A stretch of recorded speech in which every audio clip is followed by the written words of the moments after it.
धीरे धीरे पूरी जगह आग की लपटों में घिरती जा रही थी। इन्हीं जलती हुई लपटों को चिरोंटो एकटक घूर रही थी। फिर उसने अपना हाथ आगे बढ़ाया और हवा में एक भयंकर फायरबॉल समन करने लगी। शुरुआत में वाइकोर और डोलोरेस बस चुपचाप खड़े उसे देख रहे थे, लेकिन फिर वाइकोर की नजर जेरोंटो पर टिक गई और हवा में एक भारी टेंशन फैल गई। ये लड़की यहाँ कर क्या रही है? डोलोरेस ने भी विकोर की तरफ देखा और उसके एक्सप्रेशन को देखकर हैरान रह गई। वो हल्के से शर्मा गई। नाइट हाउंड ने उसे बचाया था। वो थोड़ी नर्वस हुई, अपना चेहरा दूसरी ओर घुमा लिया, पर उसकी आंखों में अब भी हैरानी थी। कुछ ही सेकंड में आग ने पूरा परिसर निगल लिया। जेरोंटो का फायर बॉल और बड़ा होता जा रहा था। डोलोरेस की नजर अब सिर्फ जेरोंटो पर थी और तभी उसे एहसास हुआ, ये हमला सिर्फ वाइकोर पर नहीं, मुझ पर भी है। क्या ये लड़की भी अनडेड है? इससे पहले कि वो कुछ कर पाती, विकोर ने डोलोरेस के सामने अपना क्लोक फैला दिया। सावधान रहो, शायद ये भी अनडेड हो। विकोर अब जेरोंटो को घूरने लगा। फिर डोलोरेस से पूछा, ये औरत कितने समय से क्विल्टी के साथ है? डोलोरेस ने मुट्ठियां कस ली, विकोर की ओर मुड़ी। उसके चेहरे पर था एक अनसर्टेन सा एक्सप्रेशन। मुझे बस हाल ही में पता चला कि क्विल्टी ने इसे हायर किया है। ये कहते ही वो खो सी गई, सोचों में डूब गई। लेकिन अगले ही पल उसने दोनों हाथ जोड़े और एक गोल्डन ग्लो पैदा किया। उसकी आंखों में एक दृढ़ विश्वास था, मैं ईश्वर की सेविका हूँ और अगर सामने वाला एक अनडेड है तो मैं चुप नहीं रह सकती। मैं नाइट हाउंड की मदद करूंगी। जेरोंटो अब पूरी तरह रेडी थी, अटैक करने को तैयार। लेकिन वाइकोर ने कदम बढ़ाना शुरू किया। डोलोरेस पीछे हटो, मैं एक चीज वेरीफाई करना चाहता हूँ। डोलोरेस ने हीलिंग स्पेल के लिए हाथ बढ़ाया, लेकिन वाइकोर ने मना कर दिया, जरूरत नहीं है। जेरोंटो ने देखा कि वो उसकी ओर बढ़ रहा है। अब उसने स्ट्रेटेजी बदली। उसने फ्लेम्स को और इंटेंस किया और अचानक हवा में एक्सप्लोसिव स्पाइक्स उभरने लगे। ये स्पाइक्स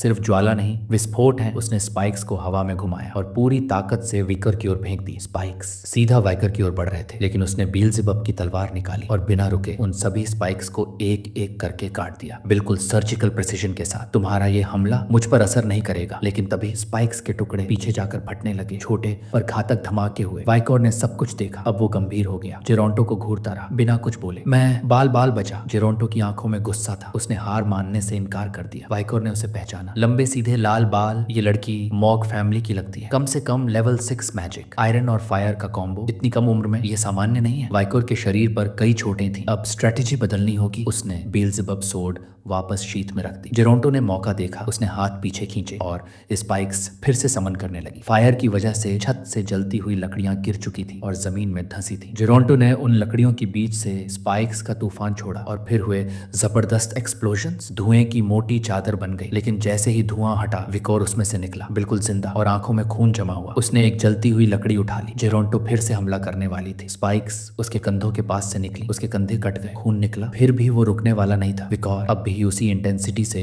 उसकी तरफ बढ़ता जा रहा था। विकोर ने अपना सिर हल्का सा मोड़ा। जेरोंटो का अगला स्पाइक सीधा जाकर उसकी हुड का एक हिस्सा उड़ा ले गया, लेकिन विकोर की नजर अब भी उसी पर थी। उसकी आंखें कह रही थी, मैं इतनी आसानी से हार मानने वाला नहीं। डोलोरेस को अब डर लगने लगा, ये नाइट हाउंड सीधे उसकी तरफ क्यों बढ़ता जा रहा है? जेरोंटो अब भी रुकने का नाम नहीं ले रही थी। उसने फिर से हाथ बढ़ाया और एक पूरी स्पाइक चेन छोड़ी। कई स्पाइक्स विकोर के शरीर से टकराई, लेकिन फिर भी वो एक कदम भी पीछे नहीं हटा। उसके पांव अब भी अपनी जगह पर मजबूती से जमे थे। वो बस उसी की ओर बढ़ता जा रहा था। डोलोरेस अब बस उसे देख रही थी और तभी उसके मन में एक रियलाइजेशन आया, विकोर कुछ प्लान कर रहा है। वो इस लड़की को जानता है। उसके मन में कई सवाल घूमने लगे। ये दोनों एक दूसरे को कैसे जानते हैं? क्या इनके बीच कोई रिश्ता था? विकोर की नजर अब गहराई से जेरोंटो पर टिक गई थी और फिर यादें लौटने लगी। पिछला समय। विकोर की आंखों में एक पुराना सीन चमका। कस एक कुर्सी पर बैठी थी, उसके बगल में उसका अंकल, और उस वक्त वो एडोल्फ मॉर्ग के काफी करीब मानी जाती थी। तो फिर उसने क्लोज डोर ट्रेनिंग क्यों शुरू की? विकोर जब छोटा था, एक बार वो गुस्से से भरी कस से टकराया था। तुमने अभी क्या कहा? कस चीखी थी, लेकिन विकोर चुप रहा, शांत। कभी वो सिटी के मैप पर अपनी उंगली रखती और गुस्से में उसे बताती, यहाँ मॉर्ग की रूबी वेन है। एक और बार एक लड़ाई में कस जमीन पर गिर पड़ी थी, लेकिन विकोर उसे बचाने वहां पहुंच गया था। समय बीता, दोनों थोड़े बड़े हुए। एक दिन उन्होंने घोड़े पर सवारी की थी और कस मुस्कुराते हुए बोली थी, इकोलॉजी ऑफ बारबेरियन ट्राइब्स के लिए तुम्हें 100 में से 8 नंबर मिलते हैं। एक और दिन विकोर ने उसका हाथ थाम लिया था और किसी ने उस पर हमला करने की कोशिश की तो विकोर उसके सामने आ गया और पूरा वार खुद झेल लिया। फॉरेस्ट में जहाँ मैडम नाम की मॉन्स्टर थी, विकोर लड़ाई के लिए तैयार था। दूसरी ओर अंकल एडोल्फ कस को वहां से ले गए ताकि उसे खतरे से दूर रखा जा सके। कस ने विकोर की तरफ हाथ बढ़ाया, रुको, और तभी मैडम उस जंगल से बाहर आई और उसकी नजर सीधा विकोर पर पड़ी। उसने तलवार निकाली, उसके चारों ओर एक इंटेंस ऑरा लहराने लगी। आसपास की जमीन जल रही थी। विकोर ने एक कदम बढ़ाया, लेकिन अब उसकी आंखों में इनोसेंट क्यूज की छवि थी। वो सोचने लगा, काश मैंने उस लड़की से रिश्ता न बनाया होता, काश मैंने उसे अपने प्लान के लिए इस्तेमाल न किया होता। शायद कस मॉर्ग का वो चमकता हुआ भविष्य मैंने ही छीन लिया। वापस वर्तमान में जेरोंटो की आंखें अब बदल चुकी थी। एक तीखी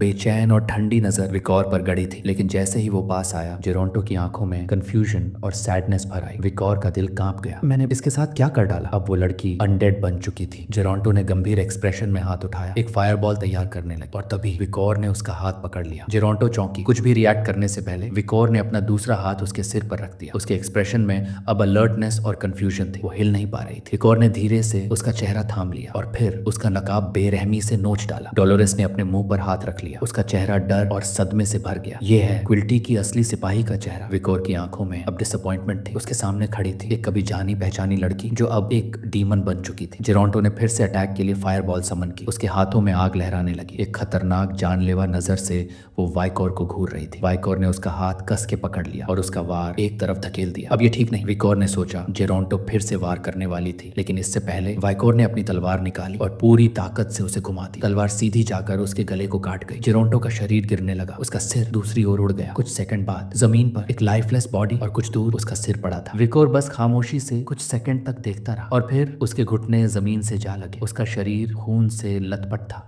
पीछे खड़ी डोलोरेस का दिल कांप उठा। ये ठीक नहीं, विकोर घायल हो चुका है। विकोर ने एक हाथ जमीन पर टेका और घुटनों के बल थोड़ा रुककर सांस लेने लगा। डोलोरेस जल्दी से उसके पास आई और उसके बगल में बैठकर हीलिंग शुरू कर दी। उसकी आंखों में आंसू थे। वो देख नहीं पा रही थी कि जिसे वो मानती थी नाइट हाउंड, आज उसकी हालत किसी टूटी हुई तलवार जैसी हो चुकी है। उनके सामने जेरोंटो का लाइफलेस कॉर्प्स पड़ा था। विकोर बस उसे देखे जा रहा था, एक गहरी भारी खामोशी में डूबा हुआ। डोलोरेस की नजर भी उस शरीर पर गई और डर से कांपती आवाज में उसने पूछा, क्या तुम इस डीमन को जानते थे? विकोर अब भी चुप था। उसकी आंखें खोई हुई थी। असलियत ये थी, ये अनडेड, बहुत हद तक कसमॉर्ग जैसी लग रही थी। उसके चेहरे का आधा हिस्सा सड़ चुका था। विकोर ने झूठ बोलना शुरू किया।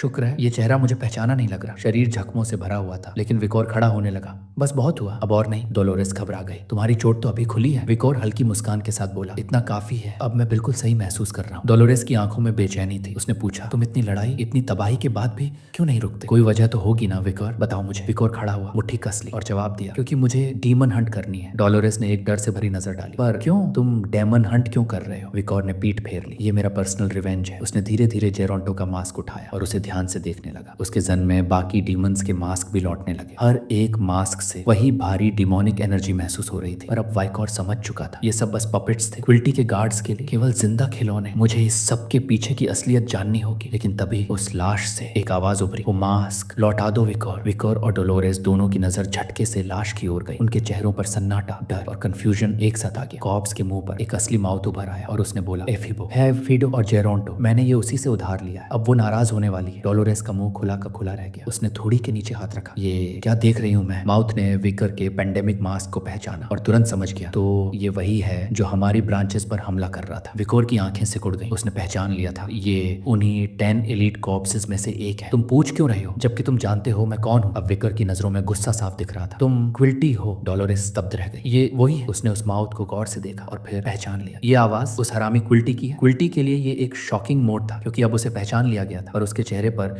एक शातिर मुस्कान आ गई। कोई बात नहीं, ग्रेट कॉज के लिए अपनी पहचान छोड़नी ही पड़ी। अब सेंटेस को टच न करने की जरूरत नहीं रही। अब लोग अलर्ट हो, इससे मुझे फर्क नहीं पड़ता। कुछ सेकंड तक सब कुछ शांत रहा। फिर डोलोरेस का शरीर कांपने लगा। क्विल्टी एक डीमन है? क्विल्टी अब भी मुस्कुरा रहा था। डर और निराशा का चेहरा बनाए रखो, मुझे वो एक्सप्रेशन देखना है जब मैं तुम्हारे चेहरे की स्किन नोचूंगा। डोलोरेस ने आंखें बंद की और अपने हाथ जोड़कर प्रार्थना करने लगी। चारों ओर एक तेज गोल्डन ऑरा फैलने लगी। डीमन थोड़ा हक्का बक्का रह गया और फिर उसने होली लाइट स्पेल इस्तेमाल किया। आसमान से एक डिवाइन प्रकाश गिरा जो सीधा उस लाश से टकराया। धीरे धीरे वो पावर डीमन के शरीर को जलाने लगी। कुछ सेकंड बाद ना डीमन बचा, ना जेरोंटो का शरीर, बस जमीन पर बिखरी हुई राख बाकी थी। विकोर अब भी उसी जगह खड़ा था। जेरोंटो का जला हुआ सिर देख रहा था। उसके चेहरे पर फिर वही पुराना सन्नाटा लौट आया था। बिना कुछ बोले बस देखता रहा। डोलोरेस अब भी हाथ जोड़े खड़ी थी, लेकिन उसके चेहरे पर गुस्सा था। उसने उस डीमन से कहा, मरने के बाद कम से कम अब अपने कर्मों पर विचार कर। लेकिन तभी पीछे खड़ा कोई व्यक्ति अपनी जीभ होंठों पर फेरने लगा और मुस्कुरा के बोला, सेंटेस का चेहरा वाकई दुर्लभ है। उस आवाज ने डोलोरेस की रूह तक हिला दी। उसकी आंखों में डर और निराशा एक साथ उभर आई। ये वो है। और तभी एक तेज प्रकाश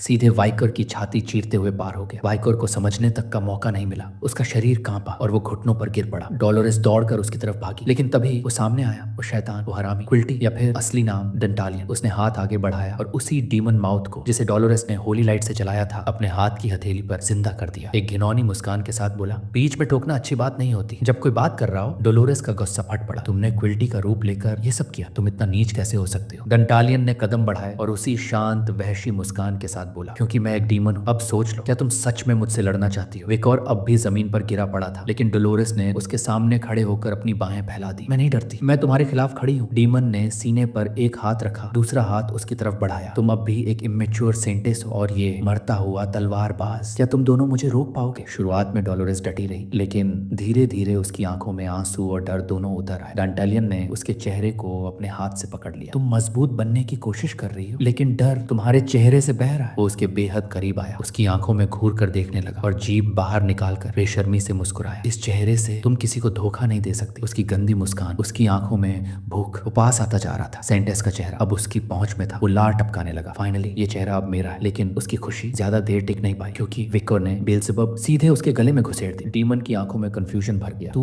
अभी तक जिंदा कैसे है? डोलोरेस और डीमन दोनों की नजर विकोर पर गई। विकोर अब पूरी तरह खड़ा था, आंखों में नफरत और आग जल रही थी। मैंने तुम्हारे निशान को फॉलो करते वक्त एक बात नोट की थी। तू एक कायर है जो अपने सिपाहियों को मार कर भाग जाता है, जो सामने से कभी नहीं लड़ता। इसलिए मुझे पता था तू तभी सामने आएगा जब मैं घायल दिखूं। विकोर ने सीने की ओर इशारा किया। ये जो घाव था ये असली नहीं था, मैंने सिर्फ एक्टिंग की थी। ऐसी छोटे मेरे लिए कुछ भी नहीं। विकोर अब एकदम आत्मविश्वास से भरा था और उसकी आंखों में केवल एक बात थी, रिवेंज। तो बता डीमन, मेरी परफॉर्मेंस कैसी लगी? और फिर वाइकर की तलवार सीधे डीमन के सिर के पार निकल गई। डंटेलियन की आंखें लाल हो गईं। सबको लगा वो मर चुका है, लेकिन कुछ सेकंड बाद उसकी आंखों में तेज चमक लौटी। उसकी नजर फिर से विकोर पर टिकी। तू हरामी, मुझे डंटालियन कहकर बुला। डंटालियन अब भी जिंदा था। विकोर की तलवार उसके सिर के बीचों बीच खड़ी थी, फिर भी उसकी आंखें अब भी चमक रही थी। डोलोरेस की आंखों में डर और कंफ्यूजन भर गई। ये मरा क्यों नहीं? उसका पूरा शरीर कांप रहा था। विकोर अब भी बिना बोले उसकी तरफ देख रहा था, सोच में डूबा हुआ। और फिर वो समझ गया, ये कोई आम डीमन नहीं, ये है डेंटालियन, टॉप 10 एलीट कॉर्प्सेस में से एक। डेंटालियन की आंखों में अब उत्साह था। तो तुम ही हो जिसने एंड्रोमेलियस को मारा था। और तभी क्विल्टी के सिर का पिछला हिस्सा खुलने लगा और असली डीमन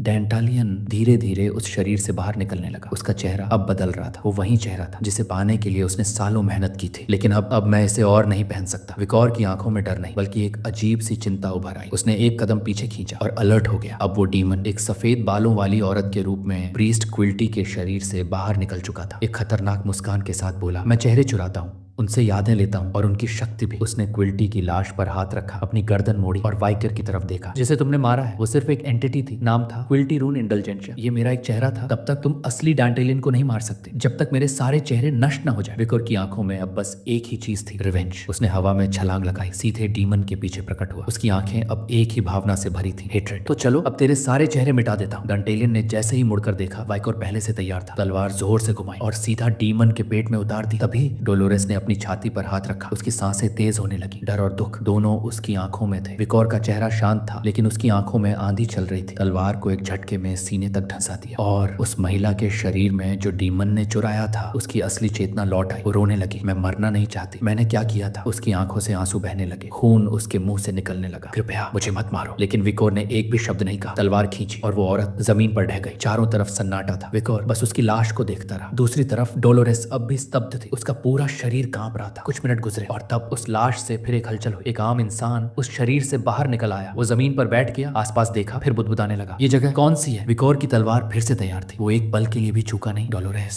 हैरान थी, ये डीमन के कितने चेहरे हैं? वो आदमी अपने सिर पर हाथ रखकर बोला, मैं तो बस मीट खरीद रहा था अपनी बेटी के लिए। और फिर रास्ते में कुछ विकोर की तलवार चली। उस आदमी का सिर उड़ गया, उसका शरीर जमीन पर गिरा और विकोर की आंखों में अब भी क्रोध धधक रहा था। लेकिन तभी वहां एक बच्चा प्रकट हुआ, उसी शरीर से बाहर निकलता हुआ। वो रोने लगा, अपने चेहरे को हाथों से ढक लिया। तुम इतने मीन क्यों हो? मैंने क्या किया था? डेंटालियन अब एक मासूम बच्चे का रूप ले चुका था, लेकिन उसकी असलियत उसके आंसुओं में नहीं, उसके अंदर छिपे नर्क में थी। विकोर का गुस्सा अब एक नई हद पर था। उसने मुट्ठी भींची, तलवार उठाई, लेकिन उसका शरीर ही नहीं हिल रहा था। सामने वो बच्चा अपनी मासूम आंखों से उसे देख रहा था। आंखों पर मुट्ठियां रगड़ते हुए बोला, मैंने तो कुछ नहीं किया, तुम मुझे क्यों मार रहे हो? विकोर चुप। उसने उस बच्चे की तरफ गौर से देखा। बच्चा अब और जोर से रोने लगा, जैसे किसी बाप की ममता जीतने की कोशिश कर रहा। लेकिन तभी विकोर की आवाज टूटी, अब एक्टिंग बंद कर डीमन उसे याद आने लगे, वो सारे चेहरे जो पहले भी एंड्रोमेलियस के शरीर पर चमक उठे थे। अब वाइकोर ने वो तलवार निकाली, बेल्जेबब सोर्ड। उसकी धार में रोशनी नहीं बल्कि बदले की आग थी। अब मैं इम्यून हूँ क्योंकि तुम्हारे दोस्त ने मुझे सिखाया है। डीमन अब बच्चे की एक्टिंग छोड़ चुका था। उसने बच्चे का शरीर पूरी तरह से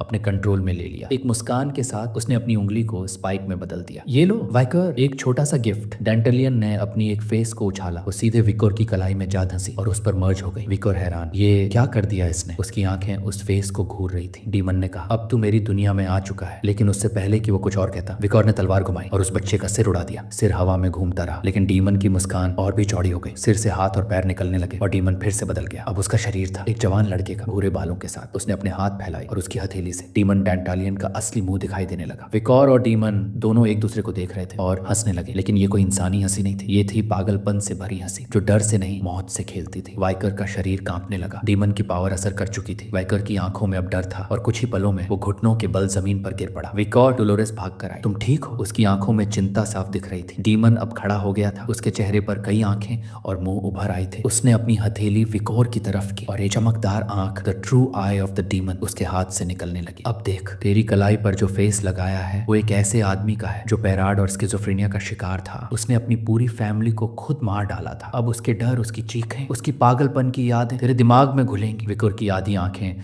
अब उस फेस से ढक चुकी थी। वो लड़खड़ा रहा था। एक तरफ विकोर की यादें, दूसरी तरफ उस इंसान की मानसिक तबाही। दो जिंदगियां एक दिमाग में टकरा रही थी। डीमन ने पूछा, कैसा लग रहा है जब दो यादें एक शरीर में टकराती हैं? विकोर ने खुद को संभालने की कोशिश की, लेकिन उसकी कॉन्शियसनेस फेड हो रही थी। डीमन अब अपनी ठोड़ी पर हाथ रखकर उसे ऐसे देख रहा था जैसे कोई साइंटिस्ट अपना एक्सपेरिमेंट। लेकिन फिर विकोर ने एक आखिरी कदम उठाया। उसने अपनी तलवार उठाई और अपना पूरा हाथ काट डाला। खून बहने लगा, लेकिन उसके चेहरे पर मुस्कान थी। मैं हारने वालों में से नहीं हूँ। डोलोरेस हिल गई। उसने अपने मुंह पर हाथ रख ली। विकोर, ये क्या कर दिया तुमने? उसकी आंखों में डर था और गम, लेकिन विकोर ने पीछे मुड़कर कहा, डोंट वरी, मैं ठीक हूँ। और तब उसका हाथ खुद रिजेनरेट होने लगा। कुछ ही पलों में एक नया, बिल्कुल सही हाथ उभर आया। डीमन चौंका नहीं बल्कि अब ध्यान से विकर को देखने लगा। अब समझ आया एंड्रोमेलियस क्यों हारा था। उसकी नजर अब विकर की तलवार पर टिकी थी। बेल्जेबब सोर्ड। उसमें उठती एनर्जी को देखकर डीमन फुसफुसाया, तो यह है डिमोनिक सोर्ड बेल्जेबब। उसे देखकर डीमन की आंखें चमक उठी। अब मजा आएगा। लेकिन उसने सीधे हमला करने की जगह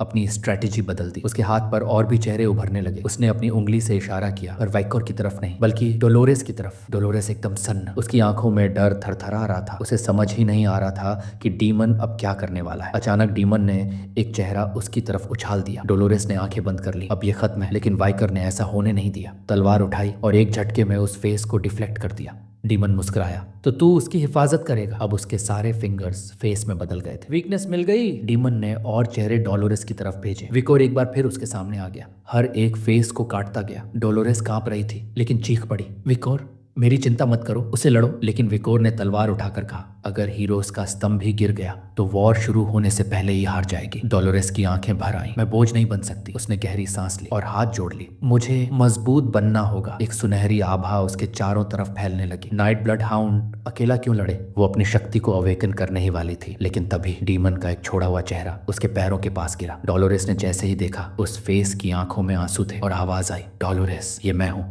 क्विल्टी। उसकी पूरी बॉडी जम गई। उसकी आंखें फटी रह गईं। वो चेहरा क्विल्टी का था। डीमन की मुस्कान और चौड़ी हो गई। ट्रैप सफल रहा। डोलोरेस के दिमाग में क्विल्टी की मौत की यादें उमड़ने लगी। गलती का बोझ, आत्मग्लानि उसके भीतर समा गया। डीमन का हाथ अब टेंटेकल्स में बदल चुका था। हर टेंटेकल पर सैकड़ों चेहरे। एक इंसान एक ट्रांसप्लांटेड फेस तक ही सह सकता है। अब सोच, जब वो हजार हो, वो हमला अब वाइकर और डोलोरेस दोनों की तरफ बढ़ रहा था। विकोर ने तलवार संभाली। मैं इन सबको काट सकता हूँ। टेंटेकल्स उस तक पहुंचने लगे। विकोर ने पूरी ताकत से तलवार घुमाई। हर फेस एक एक करके कटता गया। डीमन हंसा, तू सोचता है कि तू हजारों फेस काट सकता है? विकोर ने नजरें नहीं झुकाई, लेकिन तभी उसकी आंखें एक चेहरा देखकर जम गई। नहीं, ये पेरी ऑर्फनेज की यादें। वो लड़की जिसने विकोर के सिर पर फूलों का ताज रखा था। वो मुस्कान, वो मासूमियत, वो दोस्ती। और अब वही मुस्कान उस चेहरे पर थी जो सामने उड़ रहा था। विकोर का दिमाग सुन्न हो गया। डीमन ने उसे भी मार दिया। उसकी तलवार रुक गई। उसकी आत्मा जैसे थम गई। बस यही पल काफी था। टेंटेकल्स उसके शरीर से टकरा गए। विकोर जमीन पर गिर पड़ा। अब वो लड़ नहीं पा रहा था और सैकड़ों हजारों चेहरे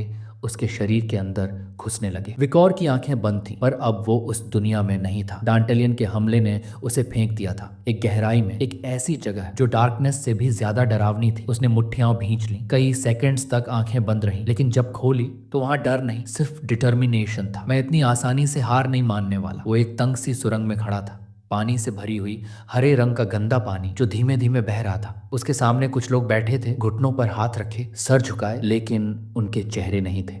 विकोर हैरान रह गया, ये कौन है और ये जगह क्या है? फिर उसे याद आया, डंटेलियन ने मुझे अब्सॉर्ब किया था। क्या ये उन्हीं लोगों की आत्माएं हैं जिन्हें डीमन ने निगल लिया? धीरे धीरे उसके चेहरे पर नसें उभरने लगी और आंखों तक पहुंच गई। डर फैलने लगा, हर एक नस जैसे उसके भीतर जहर घोल रही। वो हरा पानी जहर था और जैसे ही उसने देखा, वो लोग कहीं ना कहीं उसे उसी डिस्कम्फर्ट की याद दिला रहे थे जो डांटालियन के चेहरे ने उसके शरीर पर छोड़ा था। पानी का असर शुरू हो गया था। ट्रॉमास और शैटर्ड मेमोरीज उसके मन में मिलने लगे थे। किसी ने अपने पार्टनर को मारा था, किसी ने अपने बच्चों को, किसी की आत्मा बुरी तरह टूट चुकी थी और अब वो सब विकोर के दिमाग में उतर रहे थे। वहां एक छोटा बच्चा बैठा था, आंखों में आंसू लिए। वो वाइकर से कह रहा था, प्लीज मत करो, मुझे मरना नहीं है। विकोर की पूरी बॉडी अब वेन्स से ढक चुकी थी, लेकिन उस बच्चे की सिसकियां सुनकर वो उसके पास गया और धीरे से उसके सिर पर हाथ रखा। बच्चा चुप हो गया। विकोर जमीन की तरफ देखता रहा, फिर धीरे धीरे खड़ा हुआ। पैरी की मुस्कुराती हुई शक्ल उसकी आंखों के सामने आ गई, जिसे डीमन ने उससे छीन लिया था। अगर बाकी सब यहाँ हैं तो पैरी भी कहीं यहीं हो सकती है। टनल अब और भी लंबी लगने लगी। हर तरफ वही लोग जिनकी आत्माएं डांटेलियन ने निगली थी। कुछ ने सिर झुकाया हुआ था डर के मारे, कुछ बहुत थक चुके थे। मर जाना बेहतर है इस जगह में सड़ने से। और अब डोलोरेस भी डांटालियन के हमले में गिर चुकी थी। कुछ ही पल बाद वो भी उसी टनल में पहुंच गई। इतने सारे लोग देखकर उसका दिमाग सुन्न हो गया। ये कौन है? ये जगह क्या है? फिर आवाजें आने लगी, रोने की, गुहार लगाने की, हमें यहाँ से निकालो। डोलोरेस ने अपना सिर झुका लिया और घुटनों पर गिर गई। ये डीमन के शिकार हैं। इनकी आत्माएं अब बदले के जज्बे से जल रही हैं। उसे घबराहट होने लगी, कहीं मेरा भी अंत इन्हीं जैसा ना हो जाए। तभी पानी से कोई बाहर निकला, धीरे धीरे उसकी तरफ बढ़ता हुआ। तो सेंटेस, कैसी लगी तुम्हें मेरी सोल कलेक्शन? डोलोरेस कांप उठी। वो हिल भी नहीं पाई। वो था डांटालियन अपनी असली शक्ल में। उसके चेहरे की जगह टेंटिकल्स की एक परत थी जो मास्क जैसा लग रहा था। उसने अपने दोनों हाथ फैला दिए। सोचा था कि इंसानों को खाऊंगा, लेकिन फिर सोचा इतनी गिरी हुई चीज खाने का मन नहीं। एक शैतानी मुस्कान उसके चेहरे पर उभरी। लेकिन हाँ, तुम लोगों की चीखें मुझे बहुत प्यारी लगती है। डंटेलियन टॉप 10 एलाइट कॉर्प्स में से नोवा कॉर्प्स था। S+ danger level demon, gate of destruction के सबसे गहरे हिस्से से आया था, जिसे कहा जाता है वूम ऑफ सरपेंट। और अब सेंटेस और ब्लड हाउंड दोनों उसकी काली दुनिया में फंस चुके थे। वो डीमन मानवता का जन्मजात दुश्मन था, एक ऐसा डिजास्टर जिसे समझना नामुमकिन था और मारना असंभव। डोलोरेस अब भी जमीन की तरफ देख रही थी, लेकिन अब उसके भीतर कुछ और जाग चुका था, रेज। क्योंकि उस भीड़ में कुछ चेहरे अनाथालय के बच्चों के थे। बच्चे मासूम, जिनका किसी गुनाह से कोई नाता नहीं था, लेकिन डांटालियन के लिए ये कोई मुद्दा नहीं था। वो मुस्कुराया और बोला, खाने के लिए वजह की जरूरत नहीं पड़ती। फिर उसने अपने कोट में हाथ डाला और बाहर निकाले एक चमकती हुई गोल्डन इंडल्जेंस। मुझे दोष मत दो, ये सब इंसानों की देन है। उसकी मुस्कान में शैतानी गर्व था। तुम्ही लोगों ने सिखाया कि पाप पैसे से मिटाया जा सकता है। इंडल्जेंस तुम्हारे समाज का सबसे गंदा मजाक है और मैंने बस उसे अपनाया है। फिर उसने एक हाथ फैलाया। अनाथालय, ये आइडिया भी तुम लोगों से ही लिया। जैसे मवेशी पालते हो खाने के लिए, वैसे ही बच्चों को पालो। अगर मैंने पाप किया तो वो भी इंसानों से ही सीखा है। डोलोरेस अब भी जमीन की तरफ देख रही थी, चुप, शांत, टूटी हुई। डांटेलियन उसके करीब आया। तुम भी कोई मासूम नहीं हो, तुम्हारे अंदर बस डिवाइन पावर है, वरना तुम कमजोर हो, बेकार और सिर्फ दूसरों के लिए मुसीबत। उसके टेंटिकल्स अब डोलोरेस के सिर के करीब पहुंच चुके थे। अगर तुम न होती तो नाइट हाउंड को इस मानसिक दुनिया में फंसाना नामुमकिन होता। तुम ही तो उसकी कमजोरी थी। लेकिन डोलोरेस कुछ नहीं बोली और डीमन के लिए यही सबसे बड़ी जीत थी। सेंटेस, जो एक शब्द भी ना बोल सके, एकदम साइलेंट, नेगेटिविटी से घिरी हुई। लेकिन तभी डोलोरेस ने सिर उठाया, धीरे से मुड़ी और उसकी आंखों में अब डर नहीं, सिर्फ कॉन्फिडेंस था। इंडल्जेंस सच में दूसरों की जान लेती है। मेरी कमजोरियां मानवता की कमजोरी है, जो धीरे धीरे डिस्पेयर बन जाती है। डांटेलियन पागलों की तरह हंसने लगा। सही कहा, मानव तो कमजोर होता है। लेकिन उसकी हंसी अचानक रुक गई। डोलोरेस की आंखों में आंसू थे, लेकिन चेहरा सुनहरी रोशनी से चमक रहा था। क्या तुम समझते हो कि डिस्पेयर से कोई आगे नहीं बढ़ सकता? यही तो इंसानों की असली ताकत है। डिवाइन लाइट उसकी पूरी बॉडी से निकल रही थी। डांटालियन पीछे हट गया। ये कैसे पॉसिबल है? तुम तो ट्रॉमा से करप्ट हो चुकी थी। डोलोरेस की आंखों में आंसू अब भी थे, लेकिन अब उनमें शुक्रिया झलक रहा था। थैंक्स डांटालियन, तुम्हारी वजह से अब मैं समझ पाई कि मैं कितनी कंफ्यूज थी। मैंने अपने पापा से डर के इंडल्जेंस को फोर्सफुली हटवाया। मैं डीमन से डरती रही, इसलिए नाइट ब्लड हाउंड को अकेले लड़ने दिया। अब समझ आया मैं कितनी बेकार थी। और फिर फ्लैशबैक में एक वुडन फेंस पर विकोर और डोलोरेस बैठे थे। डोलोरेस ने पूछा था, गॉड ने मुझे क्यों चुना? मेरे पास तो कोई डिवाइन पावर भी नहीं थी। और भी लोग थे जो मुझसे ज्यादा स्ट्रॉन्ग थे। विकोर कुछ देर चुप रहा, फिर धीमी आवाज में बोला, शायद क्योंकि तुम दुखी हो और पश्चाताप करती हो, क्योंकि ये दुनिया ऐसी रोशनी चाहती है जो सबसे अंधेरे और नफरत से भरे कोने में भी चमक सके। डोलोरेस कुछ कह नहीं पाई थी, बस चुपचाप उसे देखती रही थी। वापस वर्तमान में उसने हाथ जोड़ ली और डिवाइन पावर पूरे शरीर से निकलने लगी। अब मैं उसे अकेले नहीं लड़ने दूंगी। गोल्डन ऑरा उसकी बॉडी से फूट रही थी। हर दिशा में फैलती डिवाइन एनर्जी एक ऐलान थी। सेंटेस अब जाग चुकी थी, जो डिस्पेयर से पैदा हुई थी लेकिन लाइट बन चुकी थी। अब डोलोरेस ने ठान लिया था कि चाहे कुछ भी हो जाए वो पीछे नहीं हटेगी। उसके भीतर की डिवाइन पावर अब बिना किसी रुकावट के बाहर निकल रही थी। डंटेलियन की आंखें चौड़ी हो गईं, चेहरा डर से सूख गया। उसने अपने हाथ चेहरे के सामने रख ली। नहीं, ये डिवाइन पावर इस तरह इस्तेमाल नहीं होनी चाहिए। वो चिल्लाया, अगर तुमने ये किया तो जो इंसान यहाँ बचे हैं वो तो बच सकते हैं, लेकिन जिनकी आत्माएं डिवाइन फोर्स से निकाली जाएंगी वो मिट जाएंगी। उसने अपनी आंखें बंद की, हाथ जोड़ ली और प्रार्थना करने लगी। झूठ बोल रहा है ये डीमन, मुझे अब बहकना नहीं है। उसकी डिवाइन पावर धीरे धीरे विक्टिम्स की आत्माओं को नष्ट करने लगी। उसने दांत भींच ली लेकिन प्रार्थना करती रही, मैं कमजोर नहीं पड़ सकती। लेकिन जैसे ही वो हार मानने को थी, एक गर्म मासूम हाथ उसके हाथ पर आकर टिका। उसने चौंक कर आंखें खोली और जो देखा उसने उसे झकझोर कर रख दिया। एक बच्चा, अनाथालय का बच्चा जिसे डीमन ने खा लिया था, अब उसके सामने खड़ा था। उसने उसकी आंखों में देखा और बस एक नजर में कहा, मत हारो। फिर एक एक करके और भी बच्चे आने लगे। उनके चेहरे पर मुस्कुराहट थी, शांति थी और शुक्रिया था। डोलोरेस की आंखों से आंसू बहने लगे। माफ कर दो मुझे, मैं तुम्हें बचा नहीं पाई। लेकिन बच्चों ने कुछ नहीं कहा, बस उसकी तरफ देखा और उसने आंखें बंद करके फिर से प्रार्थना शुरू कर दी। अब वो सिर्फ डिवाइन पावर नहीं निकाल रही थी, अब वो आत्माओं को मुक्त कर रही थी। सिर्फ कुछ सेकंड्स में उसकी शक्ति पूरे स्थान में फैल गई और सभी ट्रैप्ड सोल्स एक एक कर फ्री हो गई। डंटेलियन बस देखता रह गया, ये कैसे। दूसरी तरफ उसी टनल में कहीं और कुछ लोग अब भी बैठे थे। उनमें से एक थी एक सुनहरे बालों वाली लड़की। उसकी आंखें जमीन पर गड़ी थी, खाली, खोई हुई। तभी विकोर वहां पहुंचा। उसने पैरी के पीछे बैठते हुए धीरे से हाथ जमीन पर टिकाया, एक लंबी सांस ली और फुसफुसाया, फाइनली मैं तुम्हें ढूंढ पाया। लेकिन उसके शरीर पर अब भी विक्टिम्स की नेगेटिविटी का असर था। उसकी रूह धीरे धीरे टूट रही थी। पेरी, वो बोलने लगा, मैंने पूरे रास्ते सोचा कि मैं तुम्हें क्यों ढूंढ रहा हूँ। उसका चेहरा टूटने लगा, आंखें डर और पछतावे से भर गई। मैंने कसम खाई थी कि अपनी जिंदगी डीमन हंटिंग में लगा दूंगा, और जब ऑर्फनेज गया तो सिर्फ शिकार के लिए गया था। तब नहीं समझा था कि उस जगह के पीछे भी एक दुनिया थी। पर पेरी, जब तुमने उस पेड़ के नीचे मुझे देखकर मुस्कुराया था, तभी पहली बार लगा कि मेरी रिवेंज में कोई मतलब है। तुम जैसी छोटी छोटी खुशियां फ्यूचर की सीड्स हैं। तुम्हारी स्माइल मेरी लड़ाई का असली मकसद बन गई। डोलोरेस की डिवाइन पावर अब पूरे टनल में फैलने लगी थी। विकोर ने पेरी की तरफ देखा। थैंक्स पेरी, तुमने मेरी जर्नी को मायने दी। उसने सिर झुका लिया, माफ करना, मैं तुम्हें प्रोटेक्ट नहीं कर पाया। और तभी एक नर्म सी आवाज कानों में गूंजी, विकोर। उसने फौरन सिर उठाया। उसकी आंखें हैरानी से चौड़ी हो गई क्योंकि पेरी बोल रही थी। उसकी आंखें अब चमक रही थी। उसका शरीर डोलोरेस की